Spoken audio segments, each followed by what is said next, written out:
Good morning. Thank you for joining us, and I hope those of you who celebrate had a nice holiday. I want to provide an update on our vaccination program, which is accelerating to meet the threat of an accelerating virus.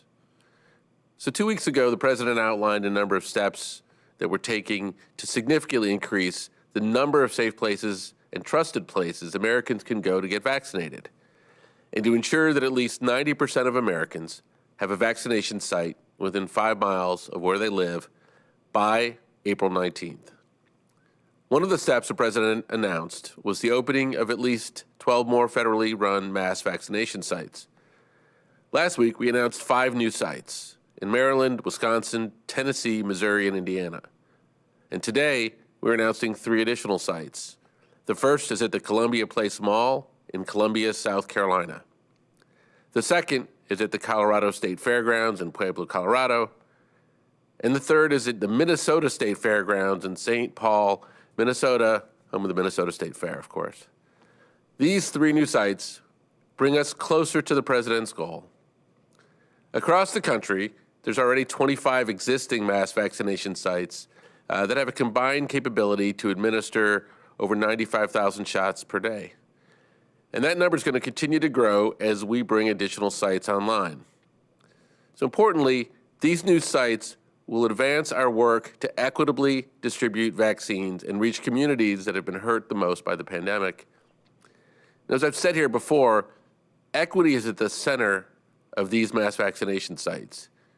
Each one is located in a high-risk community as defined by the CDC's Social Vulnerability Index or other factors. Now, of the more than 2.1 million shots that have been administered at these sites to date, more than 60% have been administered to racial and ethnic minorities. We know there's more to do on this front, and we're committed to efficiency and equity as we accelerate our vaccination program. Now, before I turn it to Dr. Walensky, I want to take a moment to provide some highlights of the progress we're making on vaccinations overall. We're now averaging 3.1 million shots per day over the most recent 7-day period. Over the weekend, there were more than 4 million recorded vaccinations in a single day for the first time. As of today, nearly 1 in 3 Americans and over 40% of adults have at least 1 shot. And nearly 1 in 4 adults are now fully vaccinated. 75% of seniors have now been vaccinated, and more than 55% of seniors are fully vaccinated. So we're headed in the right direction. But as you heard the President say, we're not there yet. The war against COVID-19 is far from over, far from won. The worst thing we could do right now would be to mistake progress for victory. If we let our guard down now, we will see more of our fellow Americans get sick and die unnecessarily. Each of us can act to prevent this. Our message remains the same as it's been all the way through. Do your part, wear a mask, socially distance, get vaccinated when it's your turn, period. Do all of these things, and together, we will save lives, and we will put this pandemic behind us sooner rather than later. With that, I'm going to turn it over to Dr. Walensky and then to Dr. Fauci for some important updates. Thank you, Andy, and good morning, everyone. I want to begin with an overview of some continued concerning data trends. CDC's most recent data show the 7-day average of new cases is about 64,000 cases per day. This is up approximately 7% compared to the prior 7-day period. Hospital admissions have also increased. The most recent 7-day trend average is about 4,970 admissions per day, up about 3% from the previous 7-day period. Deaths have decreased to an average of approximately 800 per day. Importantly, we are now entering our fourth week of increased trends in cases. While we are watching these increasing case counts with concern, the good news is that millions of Americans are stepping up every day to get vaccinated. Saturday, as Andy mentioned, CDC reported that over 4 million doses of vaccine had been administered in 24 hours. To date, more than 106 million people have received at least one dose, and more than 61.4 million, or 18.5%, are fully vaccinated. As the trends in data have been indicating, cases are increasing nationally, and we are seeing this occur predominantly in younger adults. This is why you've heard me so clearly share my concern. We know that these increases are due, in part, to more highly transmissible variants, which we are very closely monitoring.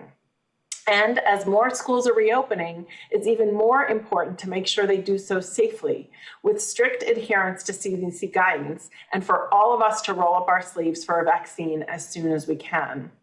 We are learning that many outbreaks in young people are related to youth sports and extracurricular activities. According to CDC guidance, these activities should be limited. But if they are not, the risks of clusters can be prevented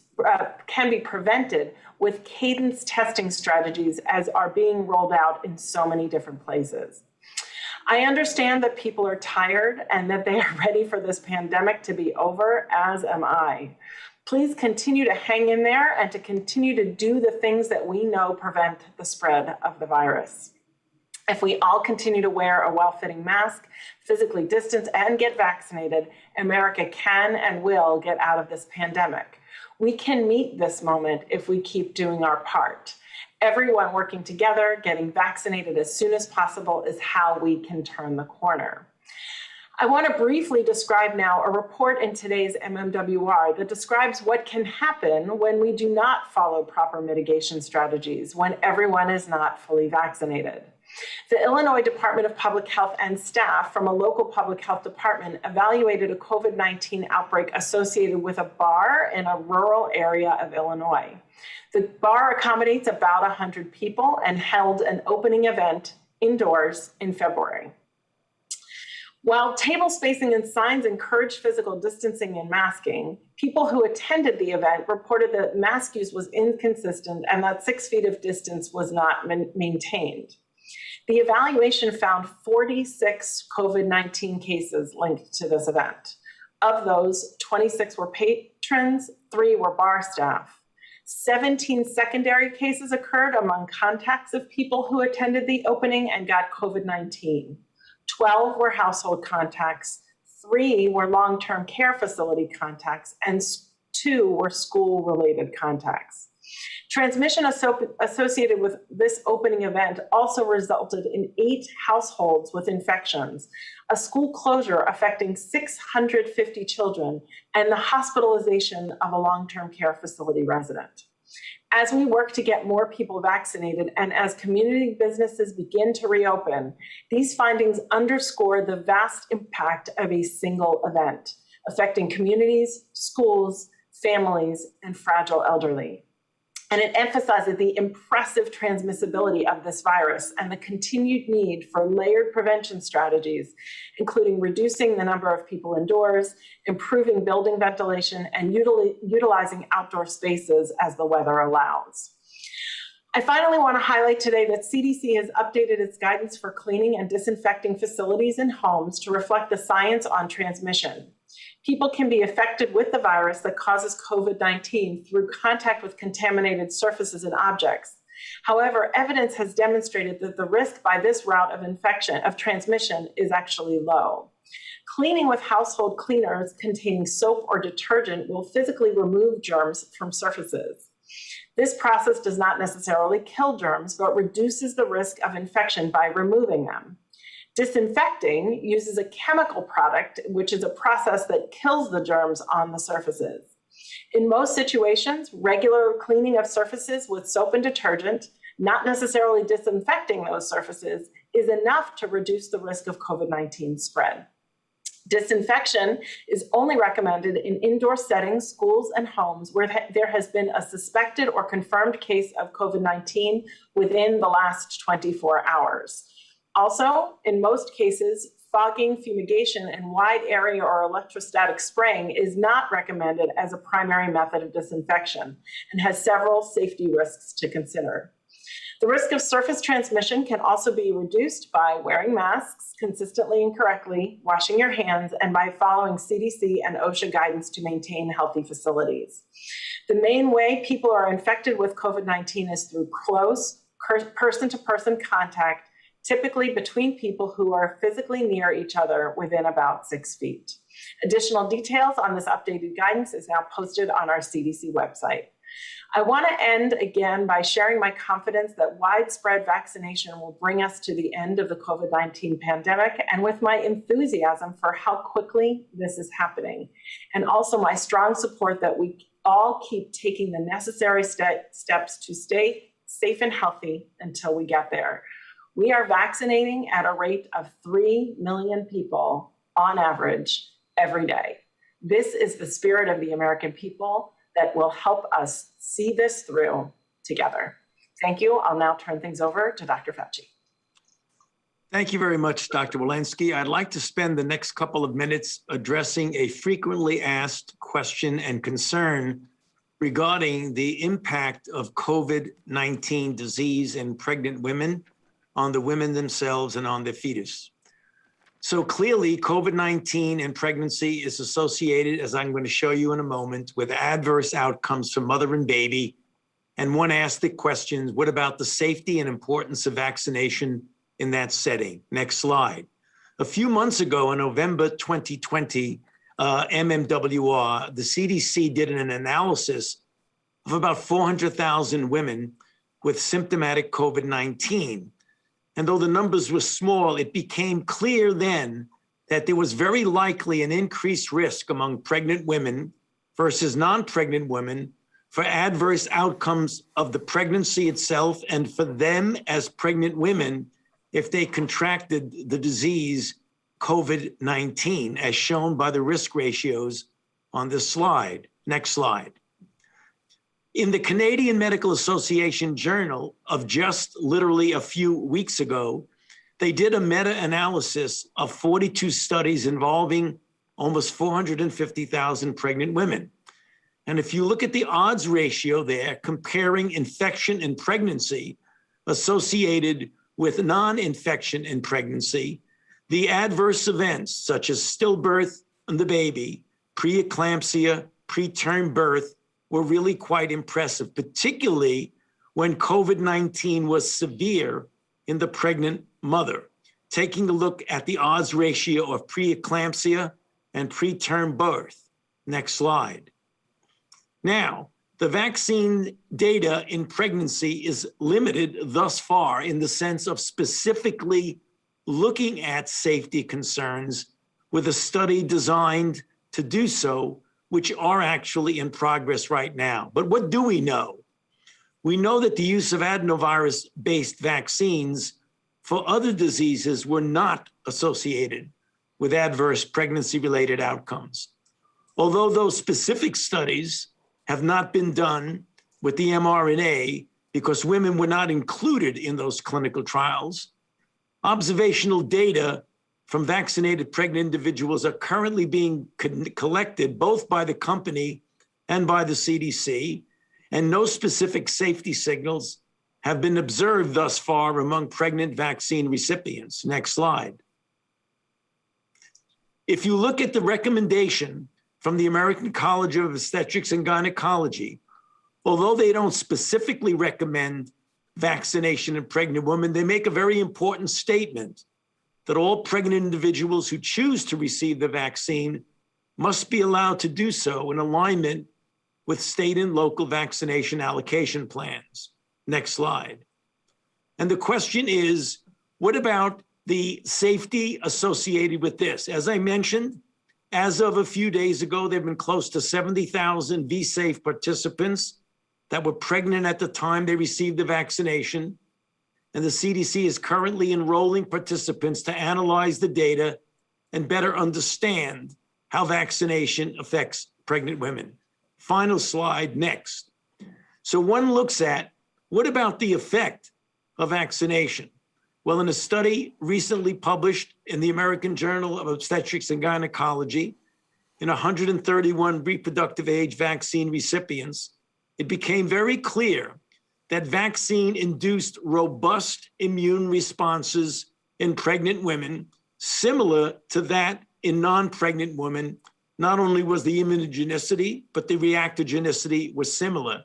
And importantly, and very favorably, there was immune transfer to the neonates, which occurred both via the placenta in utero as well as through breast milk.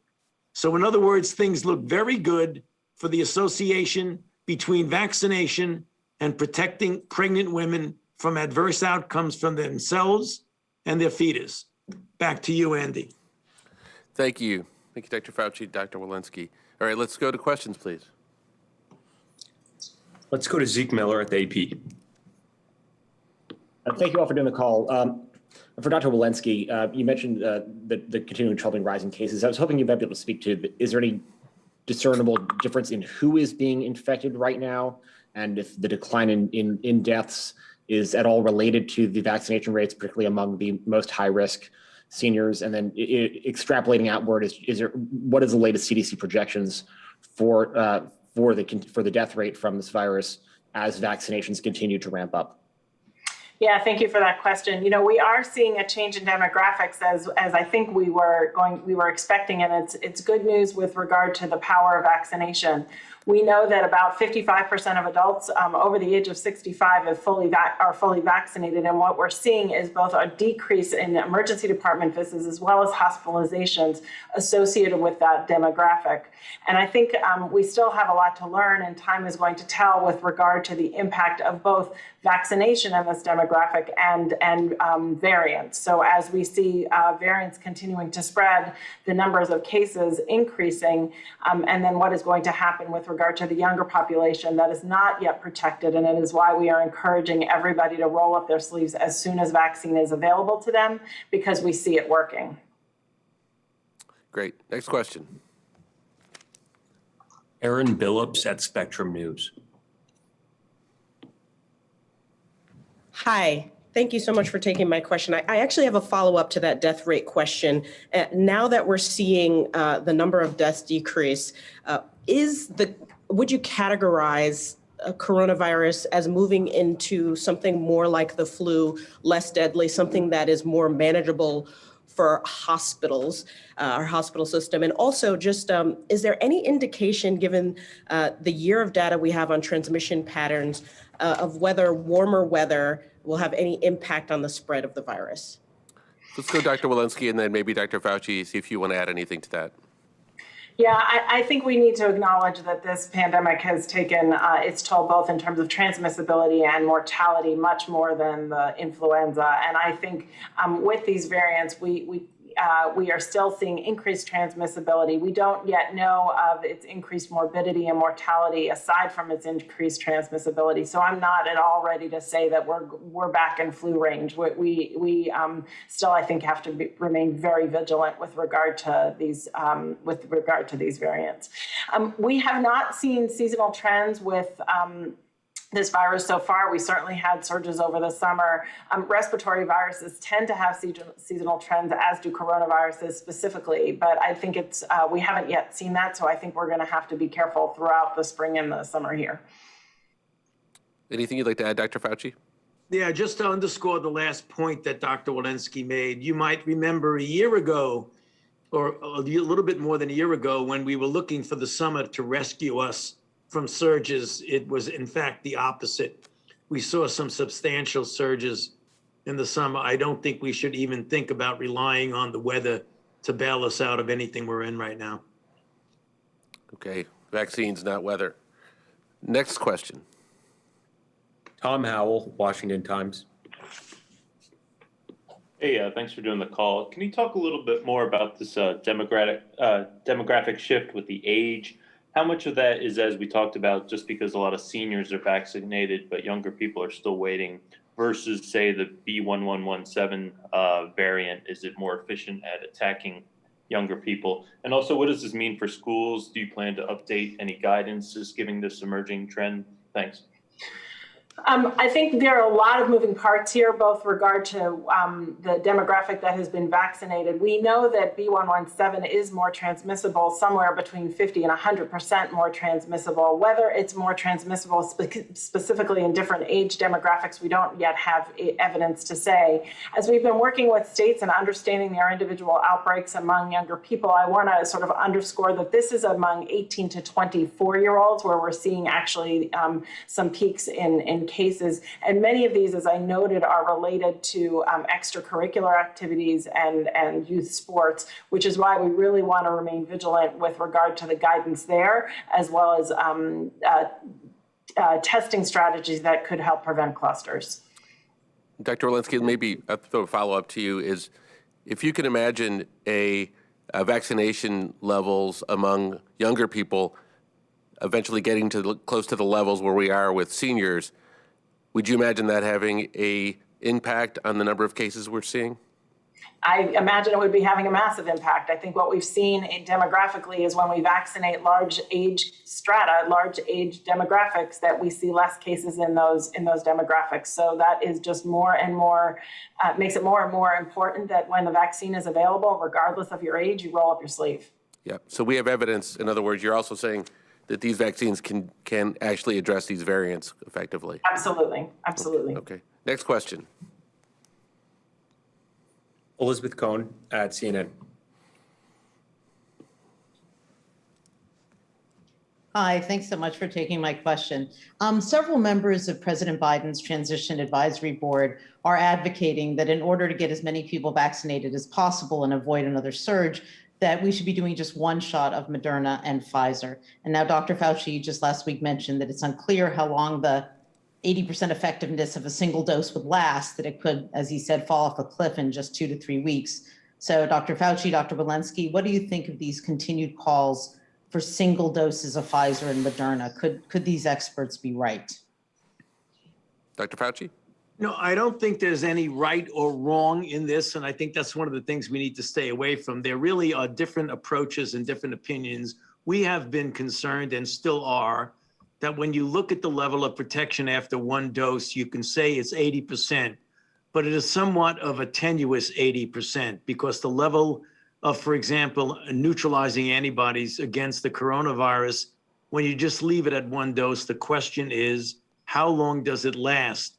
And when you're dealing with variants that clearly might actually be diminished somewhat in their capability of the virus, of the vaccine-induced antibodies to essentially be able to neutralize there, you're in a tenuous zone if you don't have the full impact.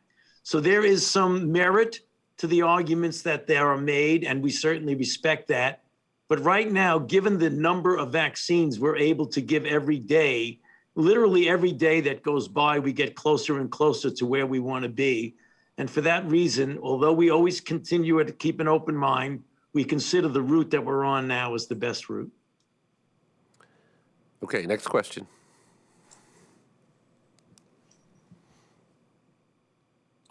Last question will go to Meg Tyrell at CNBC.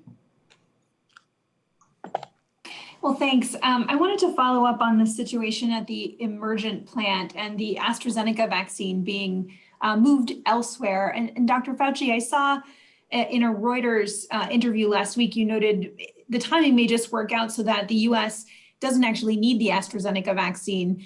And I wondered if you guys could just touch on, is there any additional capacity for the AstraZeneca manufacturing to move to here in the US, and what you kind of expect for that vaccine, for the Emergent plant, and any effect on Johnson & Johnson's ability to meet its April goal of 24 million doses, considering that it needs FDA authorization at that plant to meet that.